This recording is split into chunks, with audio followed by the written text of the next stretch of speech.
All right, everyone. We are now going to study about the chapter solid state, and solid is one of the state of matter, right? Matter की एक state है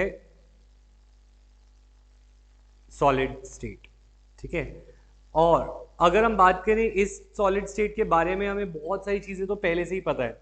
we already know कि solid state में there is short intermolecular distances, जो molecules के बीच में distance होता है वो बहुत शॉर्ट होता है, ये तो हम 9th से पढ़ते हुए आ रहे हैं।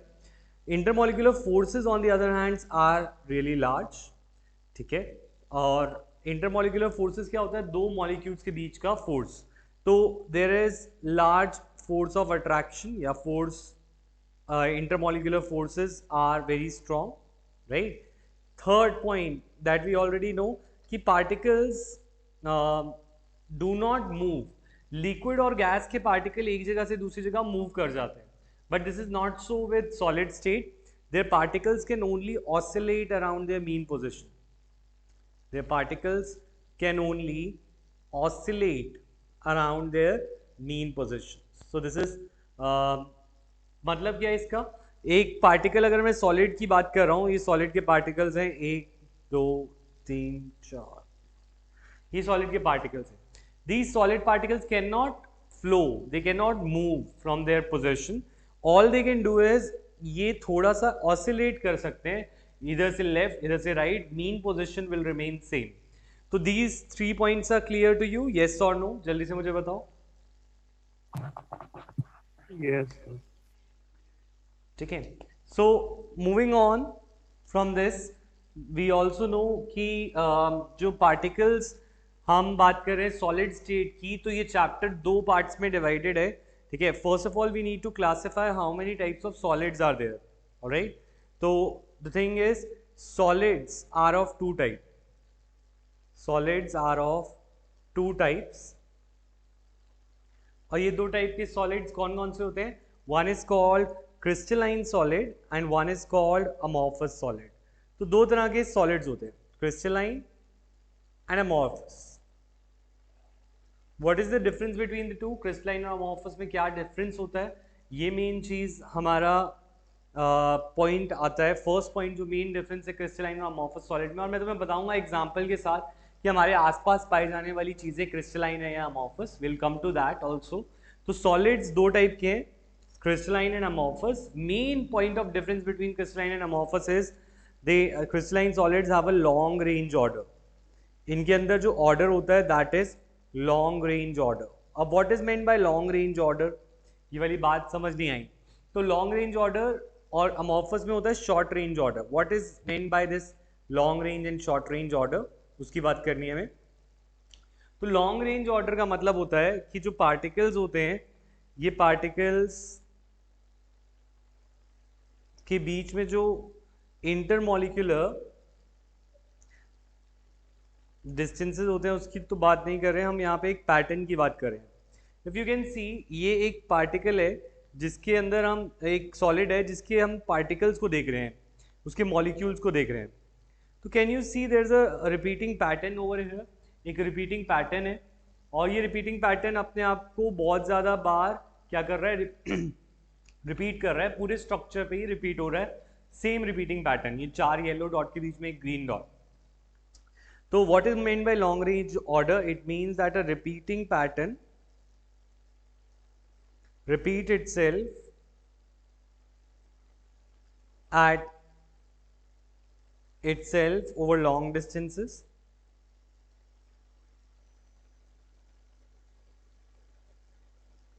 एक बहुत बड़े डिस्टेंस तक वो रिपीट करते हैं। तो यहाँ पे ये डिस्टेंस तुम देख रहे हो, ये रिपीटिंग पैटर्न, बड़े बड़े रिपीटिंग पैटर्न बार बार रिपीट हो रहे हैं।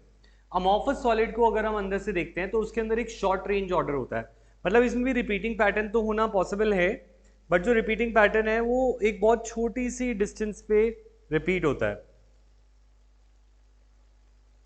Like this.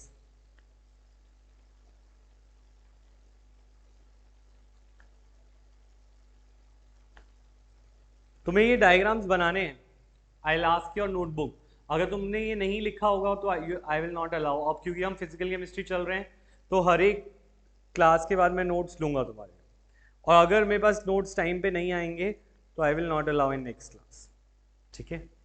So the thing is, यहाँ पे भी अगर तुम ध्यान दो तो एक पैटर्न तो ज़रूर है, यहाँ पे भी एक पैटर्न है, और ये पैटर्न देखो, पैटर्न रिपीट भी हो रहा है, यहाँ पे भी एक पैटर्न तो है हमारे पास, पर ये पैटर्न जो रिपीट हो रहा है छोटे छोटे डिस्टेंसेस पे रिपीट हो रहा है, तो this is called short range order. तो repeating pattern repeats itself over short distances only. It repeats itself over short distances only. छोटे छोटे distances पे ही वो अपने आप को repeat करता है। तो is this point clear? Crystalline and amorphous solids, yes or no? Sir हाँ बोलो। सर अमॉर्फस में अगर जो रिपीटिंग पैटर्न है अगर वो चेंज हो गया थोड़े से डिस्टेंस पे, तो जो सॉलिड है उसकी स्ट्रक्चर और सारी फिजिकल अपीयरेंस चेंज नहीं हो जाएगी?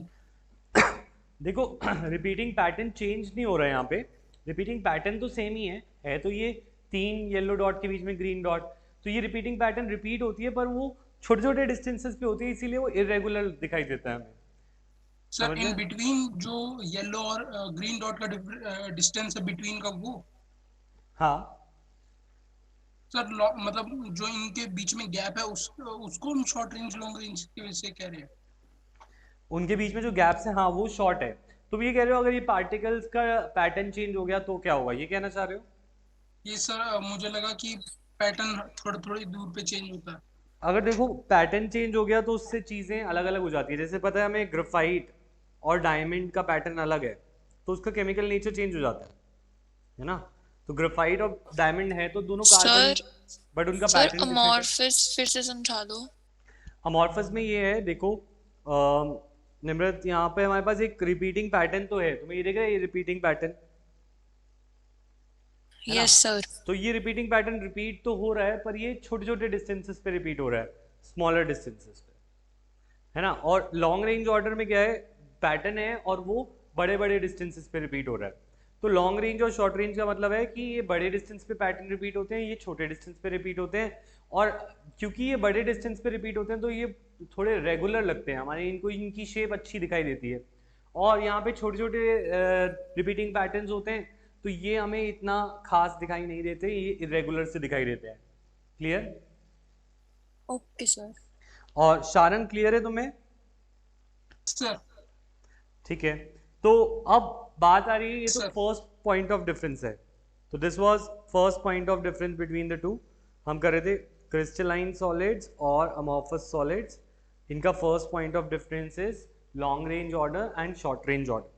सो let us move to the second point of difference. हाँ बोलो सर। मतलब एक तरह से सिंपल वे में बोले तो ये हो सकता है ना कि रेगुलर रिपीटिंग पैटर्न होता है और एमॉर्फस में रिपीटिंग इरेगुलर पैटर्न होता है। दोनों में पैटर्न शो होगा लेकिन एक में रेगुलर होगा और एक में इरेगुलर होगा। हाँ, बट बुक ने जो टर्म यूज कर गए हैं long range and short range, तो उसके हिसाब से तुम्हें बताना है जब भी आंसर आएगा, ठीक है। Okay sir. अब हम फिर से बात करते हैं second point of difference, crystalline और अमॉर्फस का दूसरा डिफरेंस क्या है। अच्छा मैं पहले तुम्हें एक एग्जांपल दे देता हूँ तो तुम्हारे दिमाग में पिक्चर बनेगी। क्रिस्टलाइन का एक एग्जांपल है आइस, आइस, वाटर, ये सारे क्या हैं, क्रिस्टलाइन सॉलिड्स। और अमॉर्फस का एक एग्जांपल मैं तुम्हें दे देता हूँ, ग्लास, प्लास्टिक। तो तुम अब ये दिमाग में रखो कि आइस जो है वो क्रिस्टलाइन सॉलिड है और अमॉर्फस जो है वो एक प्लास्टिक जैसा सब्सटेंस होता है।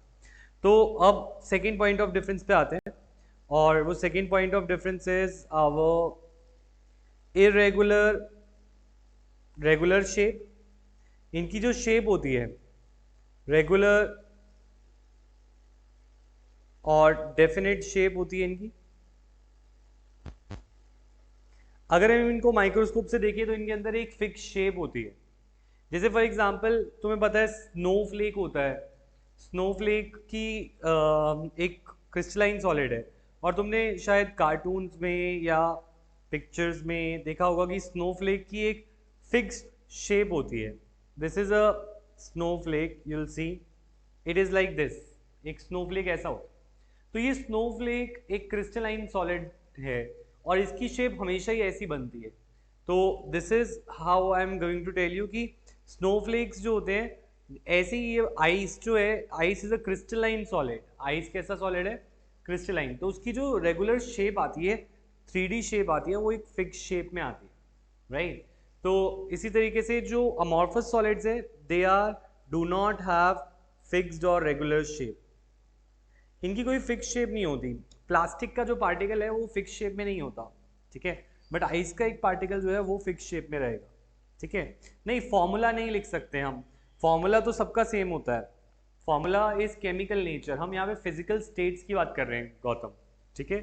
डू नॉट हैव रेगुलर और डेफिनेट शेप, ठीक है। तो ये वाला पॉइंट क्लियर है, येस और नो एवरीवन? Yes sir. ठीक है। क्रिस्टलाइन सॉलिड जो होते हैं, जैसे आइस, आइस का मेल्टिंग पॉइंट शार्प होता है, वो 0 डिग्री उसका मेल्टिंग पॉइंट है। तो चाहे आइस जर्मनी की हो, फ्रांस की हो या इंडिया की हो, उसकी मेल्टिंग पॉइंट फिक्स है 0 डिग्री सेल्सियस, अगर वो प्योर वाटर से बनी है। तो they have sharp melting point. जो क्रिस्टलाइन सॉलिड्स होते हैं, they have sharp melting point. और किसी चीज को मेल्ट करने के लिए हमें हीट ऑफ फ्यूजन देनी पड़ती है। फ्यूजन का मतलब होता है पिघलाने के लिए जो हीट देनी पड़े, that is heat of fusion. तो इनके अंदर हमें जो हीट देनी पड़ती है वो फिक्स है, चाहे तुम जर्मनी में पिघलाओ या फ्रांस में। तो दे हैव अ फिक्स्ड और definite heat of fusion, they have a definite heat of fusion.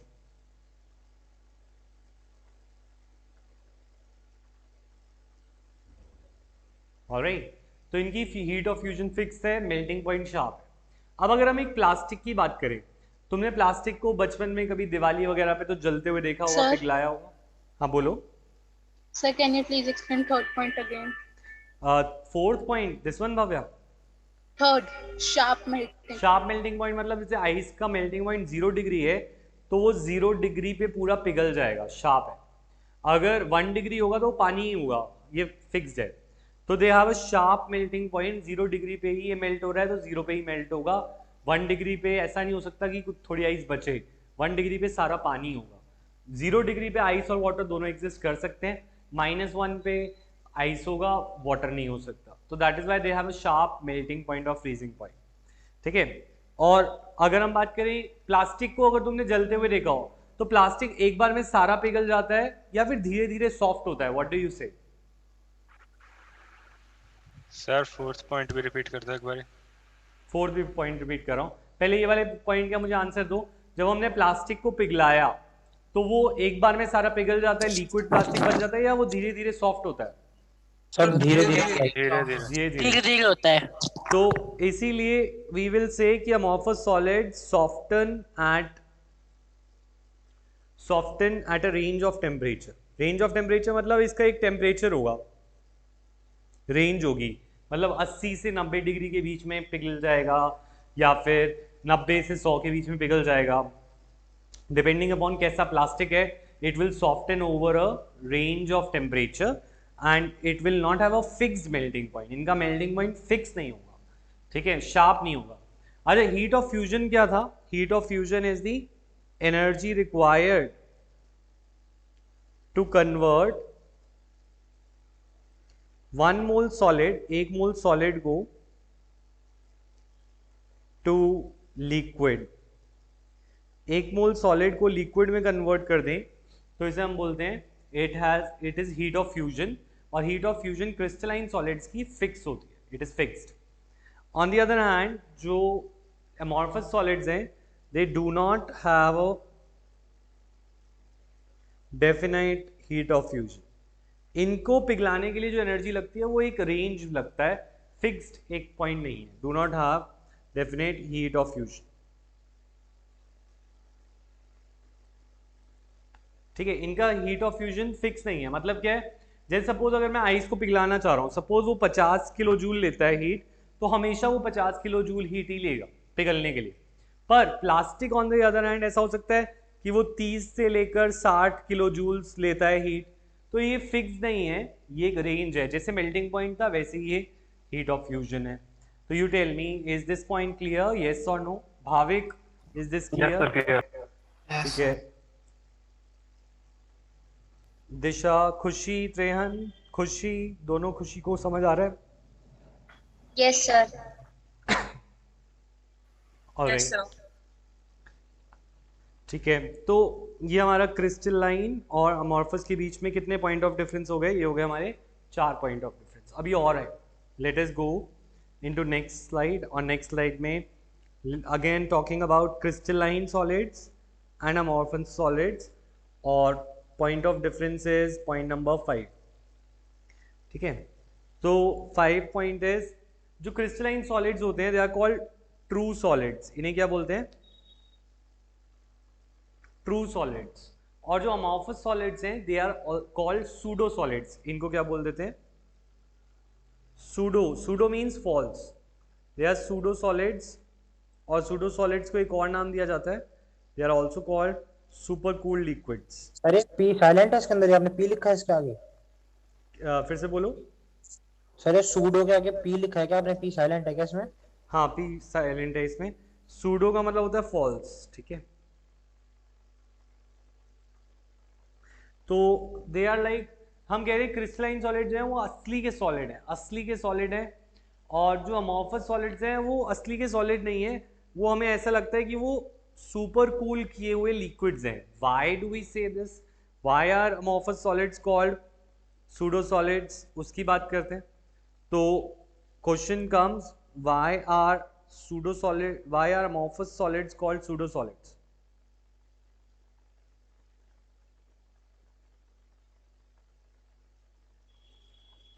इनको सूडो सॉलिड्स क्यों बोलते हैं?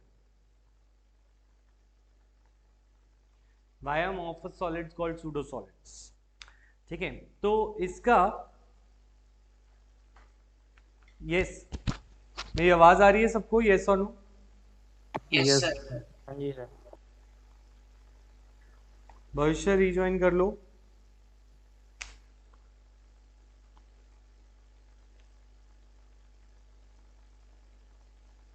Alright. So I was saying, why are amorphous solids called pseudo solids? इनको सूडो या false solid क्यों बोला जाता है? द पॉइंट बीइंग दिस कि जो अमॉर्फस सॉलिड्स हैं, अमॉर्फस सॉलिड्स के पास एक टेंडेंसी होती है, उनकी एक प्रॉपर्टी है, amorphous solids have tendency to flow although very slowly.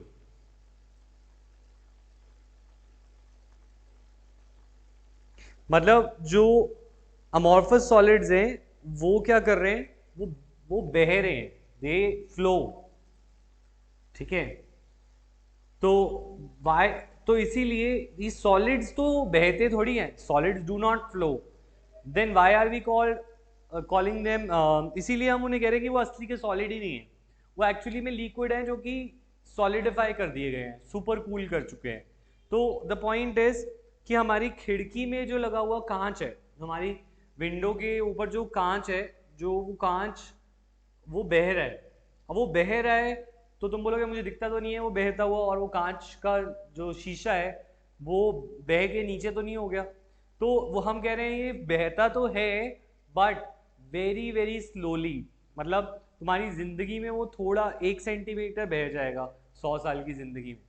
So it flows but very slowly, ये हमने ऑब्जर्व किया है। इसीलिए हम ये भी पॉइंट बोलते हैं दैट जो glass panes of old buildings, जो बहुत पुरानी बिल्डिंग है, क्योंकि glass is a example of an amorphous solid, तो मैं यहाँ पे लिख देता हूँ अमॉर्फस का, यहाँ पे जो है हम एग्जाम्पल देख रहे हैं, ग्लास, प्लास्टिक, ये दोनों के दोनों अमॉर्फस है। तो glass panes of old buildings are found to be thicker at the bottom, are found to be thicker at the bottom.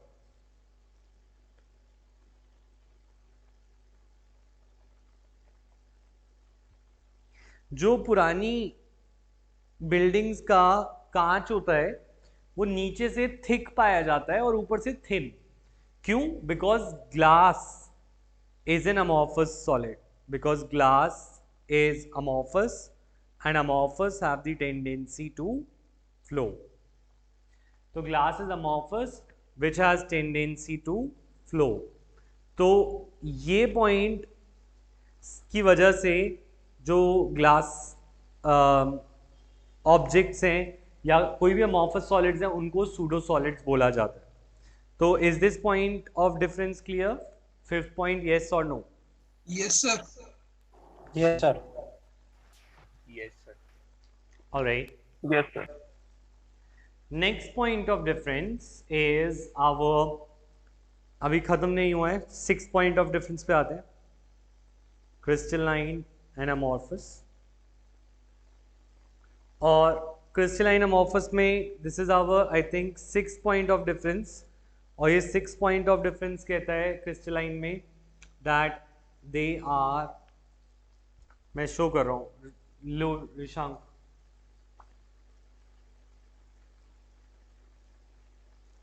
Done.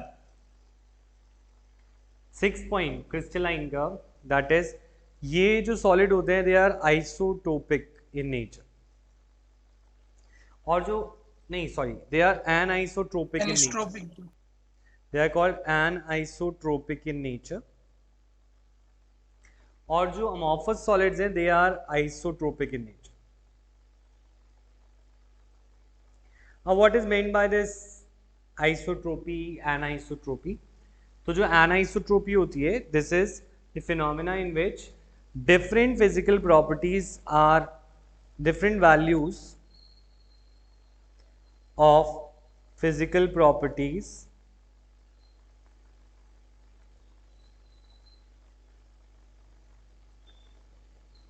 are observed when measured along different directions। अलग अलग direction में जब हम किसी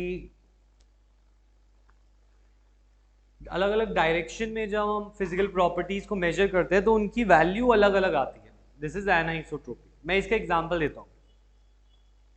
और अगर हम आइसोट्रोपी की बात करें तो आइसोट्रोपिक का मतलब होता है same values of refractive index along different direction.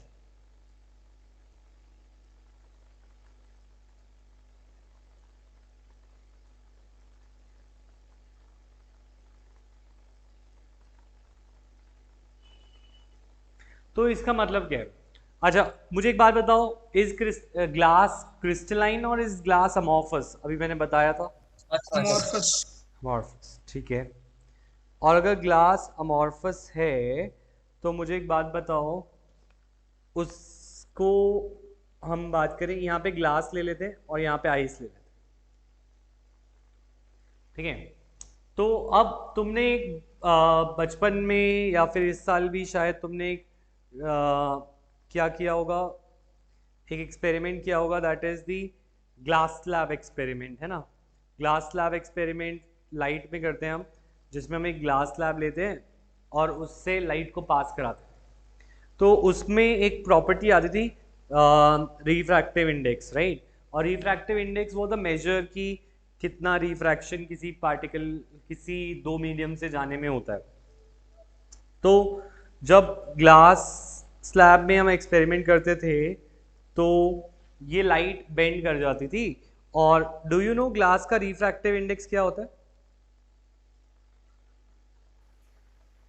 Sir 1.5 1.33 होता है जहां तक मुझे याद है शायद। Yes sir 1.33। ठीक है, ग्लास का जो रिफ्रैक्टिव इंडेक्स होता है 1.33। तो ये refractive index was fixed, right, क्योंकि तुम किसी भी डायरेक्शन से लेते थे लाइट को, किसी भी ग्लास स्लैब में ऐसा तो नहीं बोला गया था कि इसी डायरेक्शन में फेंको उसमें मत फेंको, ऐसा तो नहीं बोला गया था। तो तुम सर वाटर का 1.33 होता है, ग्लास का 1.5 है। 1.5, ठीक है। हाँ, तो आई वाज सेइंग कि जो यहाँ पे रिफ्रैक्टिव इंडेक्स ग्लास का है वो फिक्स रहता था, चाहे तुम लाइट को इस डायरेक्शन में फेंको या तुम लाइट को इस डायरेक्शन से फेंको या तुम लाइट को इस डायरेक्शन से फेंको। ऐसा तो कोई पॉइंट नहीं था ना कि भाई एक ही डायरेक्शन में फेंकना है। हर एक पॉइंट से रिफ्रैक्टिव इंडेक्स ग्लास का क्या रहता था, सेम, यस और नो? Yes sir.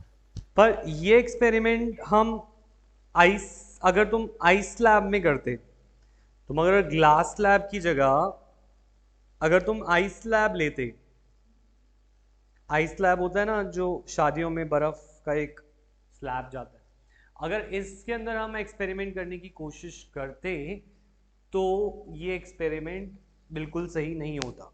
क्यों? क्योंकि इसमें अगर मैं लाइट को एक डायरेक्शन से डालता हूँ तो हो सकता है कहीं पे ज़्यादा रिफ्रैक्शन हो जाएगा, और दूसरी साइड पे हो सकता है वो रिफ्रैक्शन कम हो, और तीसरी साइड पे और ज़्यादा हो जाए।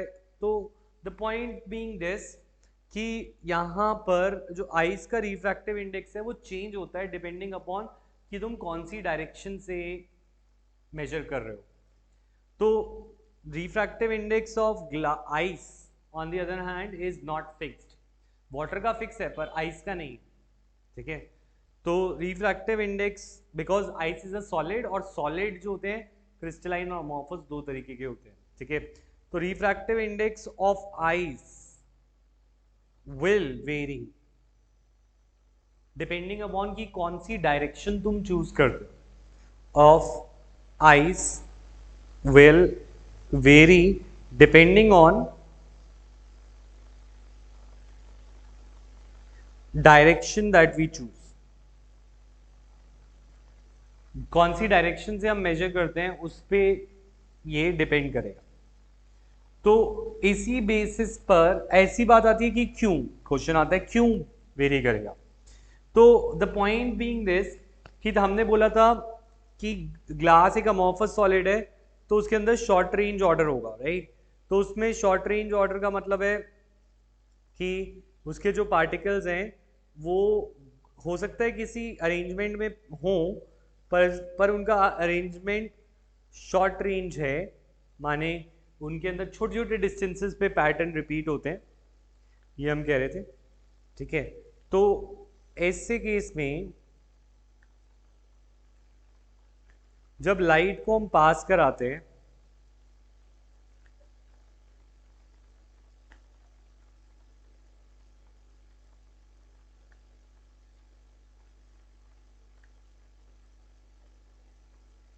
तो suppose this is short range order, ठीक है। ये शॉर्ट रेंज ऑर्डर में अगर मैं लाइट को इधर से पास कराऊं, या मैं लाइट को इधर से पास कराऊं, या मैं लाइट को इधर से पास कराऊं, सर ठीक। हाँ बोलो। सर आपने क्रिस्टलाइन में शॉर्ट रेंज बना दिया। ये अमॉर्फस है ना, अमॉर्फस में शॉर्ट रेंज ऑर्डर बनाया ना, सॉरी सर, सॉरी मैंने गलत। ठीक है। सो आई एम सेइंग कि यहाँ पे ये शॉर्ट रेंज ऑर्डर में इफ यू आर सीइंग कि due to short range order, due to short range order the number of particles जो ग्रीन और येलो वाले हैं वो अप्रोक्सीमेटली किसी भी डायरेक्शन से ले लो वो सेम मिलते हैं। तो due to short range order the particles encountered in different direction is same। अलग अलग डायरेक्शन में जो पार्टिकल्स को इनकाउंटर किया जा रहा है आर अप्रोक्सीमेटली सेम, ठीक है। क्योंकि यहाँ पे शॉर्ट रेंज ऑर्डर है तो इस डायरेक्शन में लिया तो एक ग्रीन एक येलो, एक येलो एक ग्रीन, इधर लिया तो ग्रीन एक येलो, येलो और एक ग्रीन, इधर लिया तो भी कुछ ऐसे ही ग्रीन येलो ग्रीन येलो। तो अप्रोक्सीमेटली दो येलो दो ग्रीन पार्टिकल आ रहे हैं किसी भी डायरेक्शन से मैं लाइट को लेके जा रहा हूँ, तो हर एक केस में रिफ्रैक्टिव इंडेक्स रहेगा same. On the other hand अगर मैं आइस स्लैब के अंदर जाऊँ और आइस स्लैब में जो हमारा पार्टिकल्स होते हैं वो हमने पढ़ा था लॉन्ग रेंज ऑर्डर होता है, तो लॉन्ग रेंज ऑर्डर में फर्क पड़ेगा कि तुम कौन सी डायरेक्शन से मेजर कर रहे हो।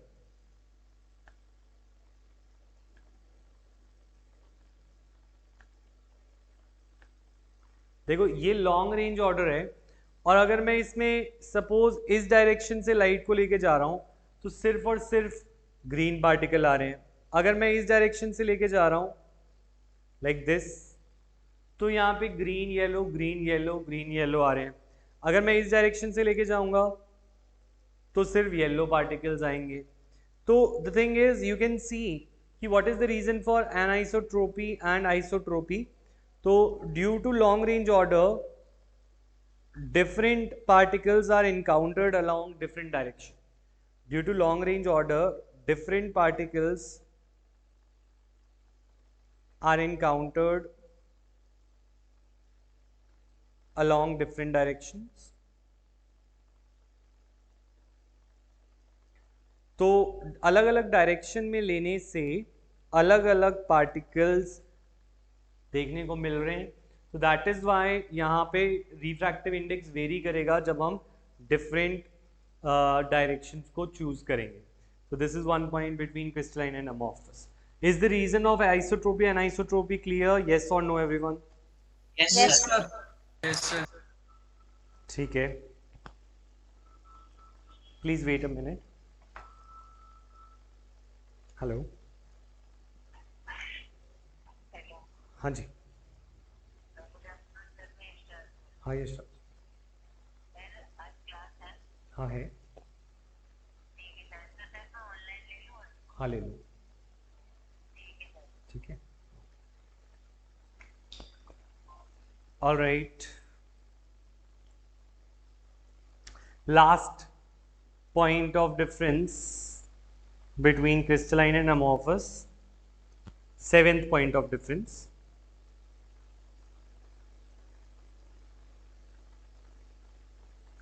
आर्यन तुम्हें समझ आ रहा है? Nimrat? Yes, sir. Arijit? Yes, sir. ठीक है. विजोत? Yes, sir. Seventh point of difference is the cleavage property. Crystalline solids show cleavage property.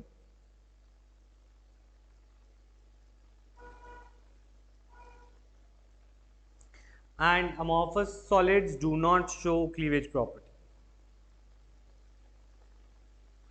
What is meant by this? तुम ये समझो, when cut with a knife, when cut with a sharp tool, अगर एक crystalline चीज को sharp tool से cut किया जाए, जब भी कोई when a solid is cut with a sharp tool, एक शार्प टूल यानी कि नाइफ एटसेट्रा से किसी सॉलिड को कट किया जाए, तो जो क्लीवेज प्रॉपर्टी के अकॉर्डिंग जो क्रिस्टलाइन सॉलिड्स हैं उनको जब कट किया जाता है तो वो स्मूथ सरफेसेस जनरेट करती हैं. तो अगर स्मूथ सरफेसेस जनरेट होती हैं after cutting, so this is called that the solid is showing crystalline solid. One second.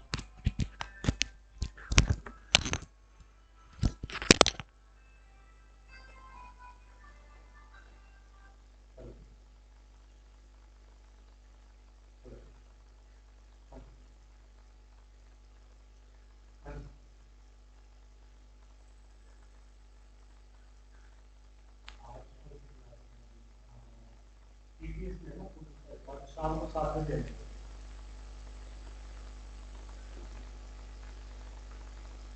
नहीं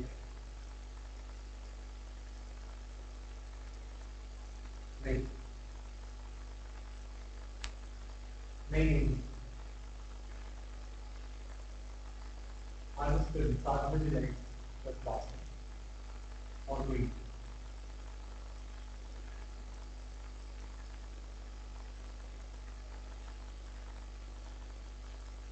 Alright, so when cut with a sharp tool, जो क्रिस्टलाइन सॉलिड्स हैं वो स्मूथ सर्फेसेस में कट हो जाते हैं. ऑन दी अदर हैंड, अगर तुम इसका एग्जांपल है जैसे सोडियम एक क्रिस्टलाइन सॉलिड है, सोडियम को कट करो नाइफ से, वो नाइफ से कट हो जाता है. ठीक है. और अगर हम बात करें किसी प्लास्टिक को कट करके देखो या ग्लास को कट करके देखो एक शार्प टूल से, चाकू से या किसी चीज से, तो it will generate irregular surfaces. तो अगर कोई सॉलिड क्लीवेज प्रॉपर्टी दिखाता है तो that means when cut with the sharp tool जो सर्फेसेस जनरेट होती हैं वो स्मूथ होती हैं.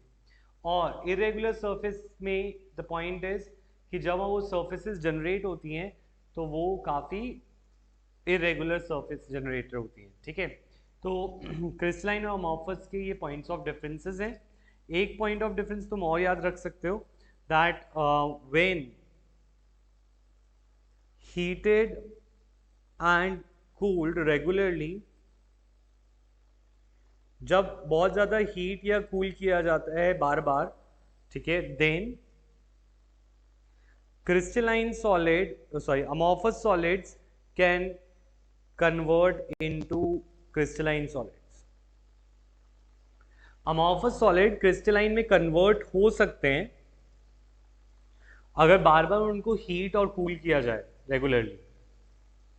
इस पर एक क्वेश्चन भी आता है, प्रीवियस स्लाइड दिखा रहा हूं, अभी रुको, ये लो।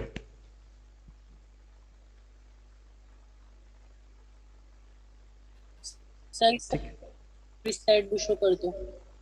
इससे पीछे सर ये वाली वाला पॉइंट फिर से बता दो। अभी समझा रहा हूं मैं, डोंट वरी, ठीक है।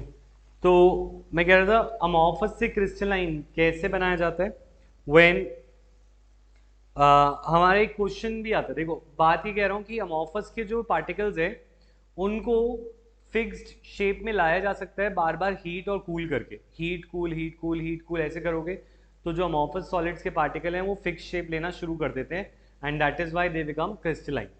तो इसका एक क्वेश्चन भी आता है that glass objects of ancient civilisation, जो बहुत पुरानी सिविलाइजेशन होती है जैसे हड़प्पन सिविलाइजेशन, ठीक है, Mohenjodaro, glass objects of ancient civilisations, जो बहुत पुराने पुराने ग्लास के ऑब्जेक्ट्स हैं जैसे कांच का glass etcetera, are found to become milky. जो ग्लास ऑब्जेक्ट होते हैं वो मिल्की अपीयरेंस के होते हैं, ठीक है। वाई? ग्लास को तो क्लियर होना चाहिए, तो we will say that amorphous solids under high heat and pressure can show some crystallization,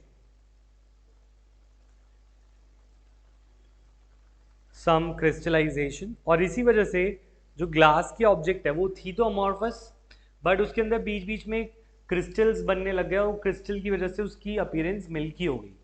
तो can show some crystallization which leads to its milky appearance. तो सर जो क्रिस्टलाइज्ड सॉलिड होते हैं वो मिल्की अपीयरेंस के होते हैं? नहीं, मिल्की अपीयरेंस के नहीं होते। ग्लास जो होता है वो अमॉर्फस होता है अगर, तो वो क्लियर होता है, पर अगर किसी चीज़ में भी क्रिस्टल्स बनेंगे, जैसे नमक एक क्रिस्टल है, अगर नमक का क्रिस्टल बनता है तो क्रिस्टल की अपना कलर होता है। कभी कभी क्रिस्टल्स जो होते हैं दे कैन ऑल्सो भी कलरलेस, जैसे चीनी का जो क्रिस्टल है वो कलरलेस है ना, जो मिश्री है दैट इज कलरलेस, बट कुछ क्रिस्टल्स का कलर होता है, जैसे कॉपर सल्फेट ब्लू होता है क्रिस्टल में। तो जो ग्लास का क्रिस्टल है वो कलरलेस नहीं है, ग्लास का जो अमॉर्फस सब्सटेंस है दैट वाज कलरलेस, तो उसमें क्रिस्टलाइजेशन होने की वजह से वो अपीयरेंस उसकी वाइटिश या मिल्की हो जाती है। इज दिस क्लियर अमन? तो सर क्रिस्टल की वजह से क्या कहते हैं उसकी मिल्की अपीयरेंस हो जाती है? हाँ, क्रिस्टल की वजह से उसके अंदर जो क्रिस्टल बन जाता है। सर हाँ बोलो शान, बोलो।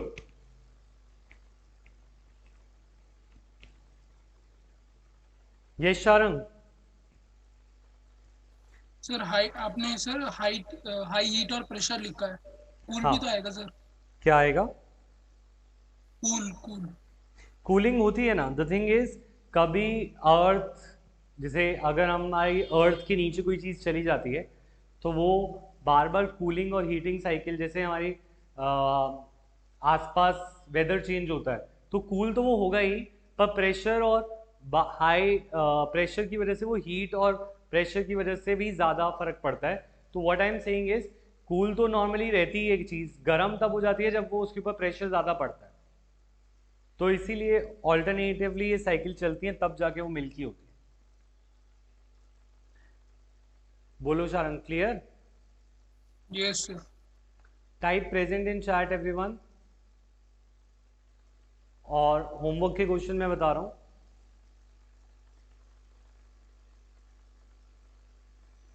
सर आइसोट्रोपिकली स्लाइड दिखा दो। दिखा रहा हूं, ये लो।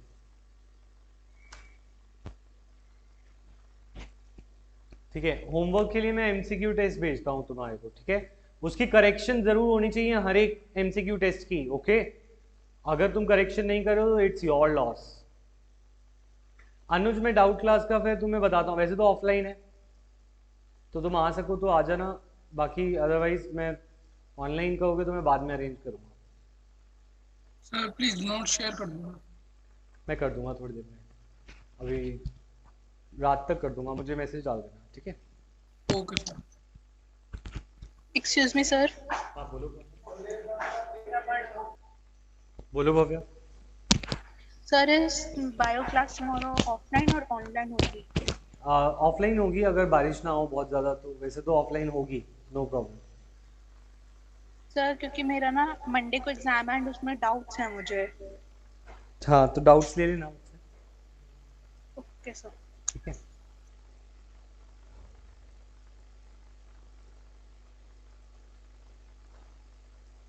Alright, you all can leave now. Thank you sir. Alright, thanks sir. हाँ बोलो। Ma'am thank you. Bye. Bye bye.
All right, good evening, class.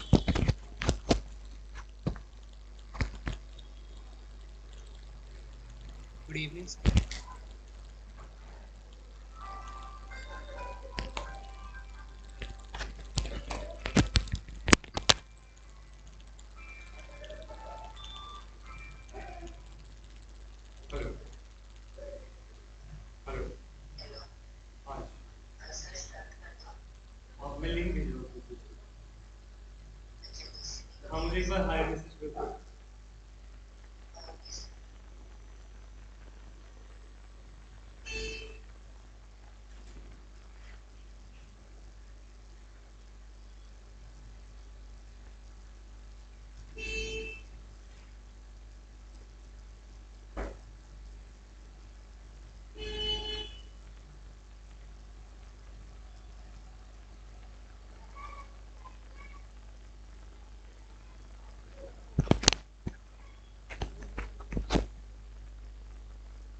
All right.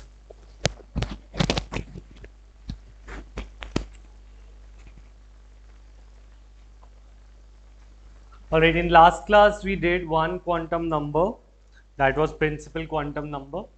Okay, in this class we'll start with second quantum number, that is the azimuthal quantum number.